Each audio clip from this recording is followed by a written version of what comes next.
Hi guys, welcome back to my channel. दोस्तों, इस video में हम लोग बात करेंगे डिमांड एंड सप्लाई जोन के बारे में। स्टार्टिंग से ही बहुत सारे लोगों ने कमेंट किया कि sir demand and supply zone के बारे में बताइए, ये बहुत ही एक बेसिक चीज है। So demand and supply zone, जिसको हम लोग सपोर्ट एंड रेजिस्टेंस कहते हैं। सो अगर आप लोग मार्केट में काम कर रहे हो ना, तो इसके बारे में आपको नॉलेज होना बहुत जरूरी है। बिकॉज अगर आपको राइट नॉलेज नहीं होगा ना, तो आप इनमें लॉस भी कर सकते हो। सो आज इस वीडियो में हम लोग डिमांड एंड सप्लाई जोन के बारे में बात करेंगे। हर एक चीज मैं आपको समझाऊंगा कि हमें परफेक्ट एंट्री एग्जिट कहाँ पे करना है, हर एक चीज। तो सभी लोगों की बहुत ज्यादा डिमांड थी इस वीडियो की। सो फाइनली वीडियो आ चुका है। तो चलिए हम लोग समझते हैं डिमांड एंड सप्लाई जोन को, क्या होता है demand and supply zone, and हमें कैसे इसको यूज करना है सही तरीके से। सो वीडियो को लास्ट तक जरूर देखिएगा। एंड अगर आप लोगों को वीडियो अच्छा लगे तो प्लीज वीडियो को लाइक कीजिएगा। तो चलिए सीधा हम लोग चलते हैं अपने चार्ट पे, वहीं पे हम लोग हर एक चीज को समझने वाले हैं। एंड आपसे रिक्वेस्ट है कि वीडियो को लास्ट तक देखिएगा, तभी आपको समझ में आएगा। एंड प्लीज वीडियो को लाइक कीजिएगा।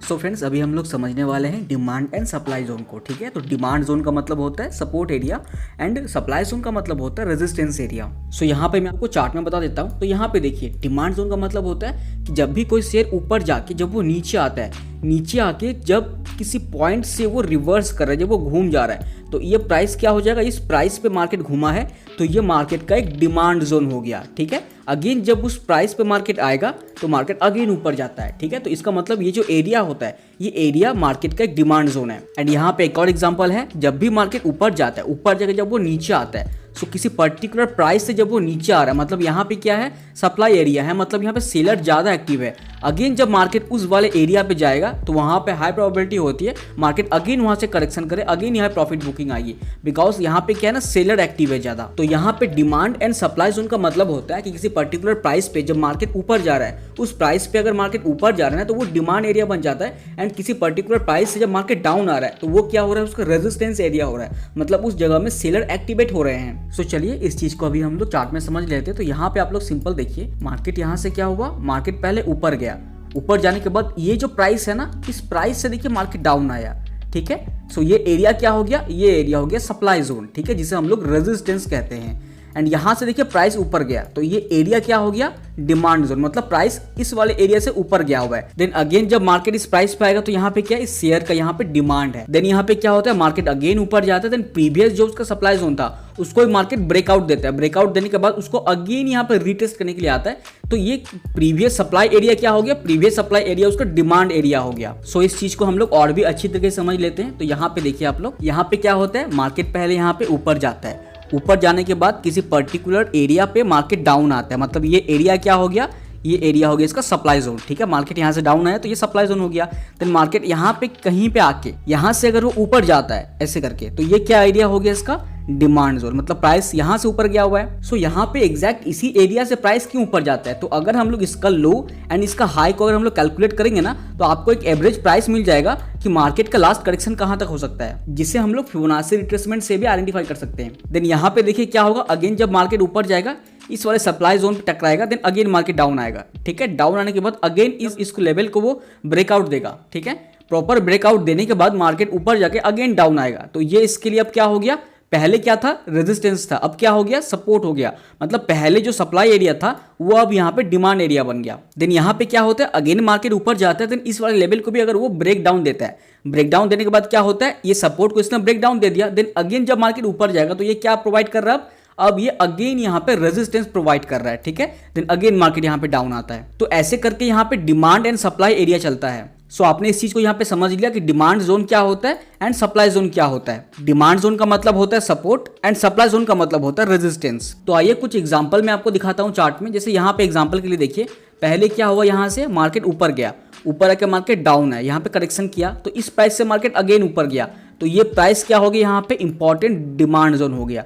देन अगेन जब मार्केट इस प्राइस पे आएगा तो यहाँ पे क्या होगा, यहाँ पे बायर एक्टिवेट होंगे। सो मार्केट यहाँ से अगेन ऊपर जाएगा, जो इसका प्रीवियस सप्लाई जोन था वो सप्लाई जोन को पहले वो ब्रेक किया, ब्रेक करने के बाद अगेन उसी सप्लाई जोन को इसने यहाँ पे डिमांड जोन की तरह रिएक्ट करा। देन यहाँ पे ध्यान दीजिए, अगेन ऊपर गया मार्केट, अगेन डाउन आया, तो अगेन इसको सपोर्ट मिला। तो पहले क्या था, मार्केट का एक रेजिस्टेंस था जो अभी यहाँ पे सपोर्ट फॉर्म हो गया। देन हम लोग यहाँ पे री एंट्री कर सकते हैं। देन अगेन मार्केट ऊपर जाता है। सो मैं यहाँ पे आपको परफेक्ट एंट्री एग्जिट भी बताऊंगा कि हमें कहाँ परफेक्ट एंट्री एग्जिट करना है। तो चलिए और भी एग्जांपल्स को हम लोग चेक कर लेते हैं इधर। तो यहाँ पे आपको हमेशा एक चीज का ध्यान रखना है कि जब भी आप मार्केट में डिमांड एंड सप्लाई जोन को देख रहे हो, तो यहाँ पे आपको दो बातों को ध्यान में रखना है कि जब भी कोई पर्टिकुलर सपोर्ट एरिया, जब उस सपोर्ट एरिया पे मार्केट बार बार टकराएगा, तो वो सपोर्ट एरिया क्या होता है, वीक होता है। एंड जब किसी पर्टिकुलर रेजिस्टेंस एरिया पे जब मार्केट टकराएगा तो वो रेजिस्टेंस एरिया क्या होता है, यहाँ पे वीक होता है, वो ब्रेकआउट देने की कोशिश करेगा एंड यहाँ पे वो ब्रेक डाउन देने की कोशिश करता है। सो यहाँ पे इन दोनों बातों को आपको ध्यान में रखना बहुत इंपॉर्टेंट है। सो यहाँ पे आप लोग हमेशा ध्यान रखिएगा कि जब भी आप मार्केट में डिमांड एंड सप्लाई जोन के बेस पे ट्रेड कर रहे हो तो आपका जो टाइम फ्रेम है ना वो हमेशा यहाँ पे बड़ा टाइम फ्रेम होना चाहिए। मतलब 1 घंटे का टाइम फ्रेम, 4 घंटे का, 1 डे का, ये 3 टाइम फ्रेम ही आपको लेके चलना है, ना इससे कम ना इससे ज्यादा। तो मैं आपको सजेस्ट करता हूँ कि अगर आप डिमांड एंड सप्लाई जोन, जिसको हम लोग सपोर्ट रेजिस्टेंस कहते हैं, उसके बेस पे अगर आप लोग ट्रेड कर रहे हो तो आपका यहाँ पे टाइम फ्रेम 1 घंटे से लेकर के 4 घंटे का एंड 1 डे का होना चाहिए। एंड इससे कम वाले टाइम फ्रेम पे वो अच्छे से वर्क नहीं करता है। जैसे यहाँ पे देखिए, ये मेरा 1 घंटे का चार्ट है, ठीक है। 1 घंटे के चार्ट पे जो मेरा ये चार्ट है, यहाँ पे हम लोग का डिमांड जोन कौन सा है, पहला हो गया हम लोग का ये वाला, देखिए डिमांड जोन है, प्राइस यहाँ से ही ऊपर गया हुआ है, तो ये जो एरिया हो गया, ये पूरा एरिया इसका डिमांड जोन हो गया। अगेन जब मार्केट यहाँ पे आएगा, अगेन मार्केट ऊपर जाएगा, अगेन देखिए आया मार्केट ऊपर गया। तो यहाँ पे मैक्सिमम टाइम क्या होता है ना, जब इस सपोर्ट एरिया को, ठीक है, मार्केट अगर यहाँ पे बार बार टेस्ट कर रहा है तो वो हाई प्रोबेबिलिटी रहती है कि उसको वो ब्रेक डाउन देके मार्केट यहाँ पे डाउनफॉल भी कर सकता है, ठीक है। यहाँ पे देखिए मार्केट ने इस वाले लेवल को कितना बार यहाँ पे टेस्ट किया। सो यहाँ पे अगर आप देखोगे तो 1 time, 2 time, 3 time, 4th time यहाँ पे मार्केट ने इसको रिस्पेक्ट किया, उसके बाद सीधा ये इसको ब्रेक डाउन दे दिया। एंड यहाँ पे हम लोग का सप्लाई एरिया कौन सा हो गया, ये देखिए मार्केट यहाँ से डाउन आया है ना, तो ये वाला एरिया क्या हो गया, सप्लाई एरिया हो गया। जब भी मार्केट ऊपर जाएगा इस वाले एरिया के आसपास आएगा, मार्केट थोड़ा ऊपर नीचे हो ही सकता है, देन अगेन मार्केट डाउन आएगा। सो यहाँ पे क्या है ना, बहुत सारे लोग एक ही गलती करते हैं कि वो यहाँ पे सपोर्ट एरिया को सोच लेते हैं एक लाइन वो ड्रॉ कर देते हैं एंड यहाँ पे रेजिस्टेंस पे वो एक लाइन ड्रॉ कर देते हैं। तो ऐसे करके नहीं होता है, वो जो लेवल होता है ना वो पूरा लेवल ही उसका यहाँ पे डिमांड जोन होता है, ऐसे करके हमें ड्रॉ करना है। देख लीजिए आप लोग, तो ये हो गया हम लोग का डिमांड जोन एंड ये हो गया हम लोगों का सप्लाई जोन। तो ऐसे करके आपको एक यहाँ पे जोन टाइप का बनाना है, ठीक है। कभी भी आपको यहाँ पे हॉरिजॉन्टल लाइन ड्रॉ नहीं करना है कि ये हम लोग का सपोर्ट हो गया, मार्केट का वेट करते हैं, मार्केट अगेन जब आएगा यहाँ पे तब हम लोग बाय करेंगे। तो जब भी आप यहाँ पे कोई भी डिमांड जोन को ड्रॉ कर रहे हो ना, तो यहाँ पे आप लोग कोशिश कीजिए कि जो इसका ये कैंडल है ना, ये आपको यहाँ पे दिख रहा है, ये कैंडल, ये पूरा कैंडल आप लोग यहाँ पे लीजिए, कैंडल को ले करके आप यहाँ पे इस तरीके से डिमांड जोन बनाइए। सो मार्केट में हमें डिमांड एंड सप्लाई जोन को देखना बहुत इंपॉर्टेंट है एंड यही demand and supply zone market में किंग एंड क्वीन के नाम से जाना जाता है। जैसे कुछ और भी एग्जांपल्स मैं आपको दिखाता हूँ चार्ट में। जैसे यहाँ पे देखिए मार्केट पहले ऊपर गया, ये प्राइस से मार्केट नीचे आया, अगेन ऊपर गया, अगेन मार्केट नीचे आया।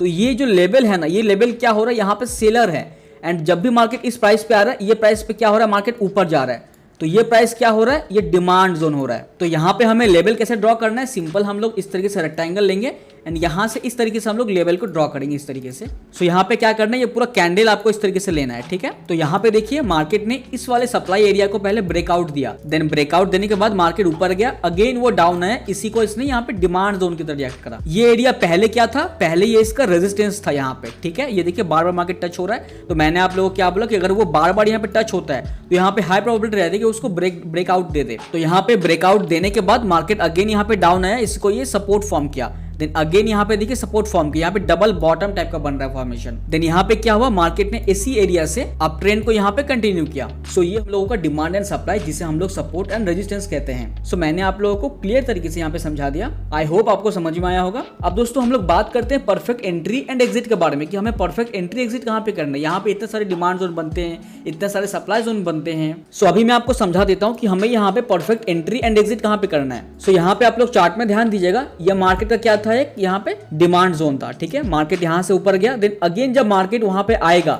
वहां पे अगर आपका कोई डोजी कैंडल फॉर्म होता है, यहाँ पे डोजी कैंडल देखिए फॉर्म हुआ है, यहाँ पे हमें 3 टाइप का कैंडल को देखना है। यहाँ पे हमें सिर्फ 3 टाइप के कैंडल को देखना है।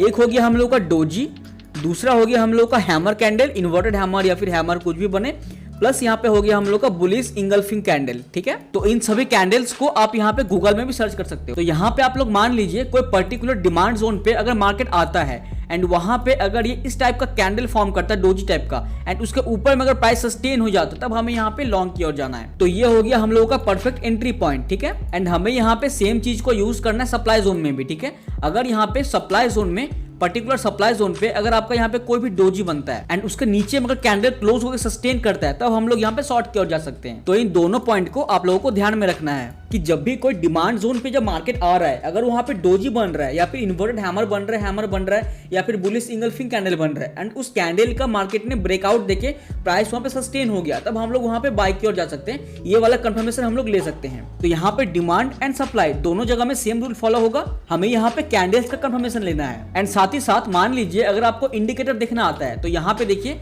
मेरा एक इंडिकेटर चार्ट में प्लॉट है जिसे हम लोग रिलेटिव स्ट्रेंथ इंडेक्स कहते हैं, आरएसआई इंडिकेटर कहते हैं। तो ये एक मोमेंटम इंडिकेटर है। तो यहाँ पे मान लीजिए प्राइस किसी डिमांड जोन पे आ रहा है, ठीक है। डिमांड जोन पे आने के बाद यहाँ पे आपको अगर ये आरएसआई इंडिकेटर इस तरीके से बुलिश डाइवर्जेंस शो कर रहा है, देन आपको यहाँ पे डबल कंफर्मेशन हो जाएगा, देन आप यहाँ पे लॉन्ग की ओर जा सकते हो। सो आप लोग क्या कीजिए, अपने चार्ट में एक इंडिकेटर को ऐड करके रखिए जिसका नाम है आरएसआई। ये आपको मोमेंटम बताएगा। मान लीजिए अगर यहाँ पे मार्केट किसी पर्टिकुलर डिमांड जोन पे आ रहा है अगेन, ठीक है, उस डिमांड जोन पे आने के बाद यहाँ पे ये मोमेंटम इंडिकेटर अगर हायर हाई शो कर रहा है इस तरीके से, ठीक है, देन आप लोग यहाँ पे अगर कैंडल का कंफर्मेशन नहीं भी है तो कोई दिक्कत नहीं है, आप यहाँ पे एंट्री कर सकते हो। लेकिन अगर कैंडल का कंफर्मेशन मिल जाता है तो बहुत अच्छी बात है। सो इस तरीके से आप यहाँ पे कंफर्मेशन को लेते हुए एंट्री एग्जिट कर सकते हो। सो मैंने आप लोगों को सिंपल तरीके से एक्सप्लेन कर दिया कि हमें परफेक्ट एंट्री कहाँ पे करना है। आई होप आपको समझ में आया होगा। एंड मैंने आप लोगों को डिमांड एंड सप्लाई जोन का बेसिक बता दिया। So demand and supply zone के भी आप लोग ट्रेड करते हैं एंड मैं भी पर्सनली ट्रेड करता हूँ बहुत सारे। सो आपको डिमांड एंड सप्लाई जोन के बारे में समझना बहुत इंपॉर्टेंट है। सो इस वीडियो में मैंने आपको हर चीज क्लियर कर दिया। वीडियो अगर आप लोगों को अच्छा लगे तो प्लीज वीडियो को लाइक कीजिएगा एंड मैं कोशिश करूंगा कि इस वीडियो का पार्ट 2 भी आ जाए जिसमें मैं आपको और भी बहुत सारी चीजों को एक्सप्लेन करूंगा डिमांड एंड सप्लाई जोन के बारे में। सो इस वीडियो को मैं यहीं तक रखता हूं। वीडियो को देखने के लिए आपका बहुत बहुत धन्यवाद।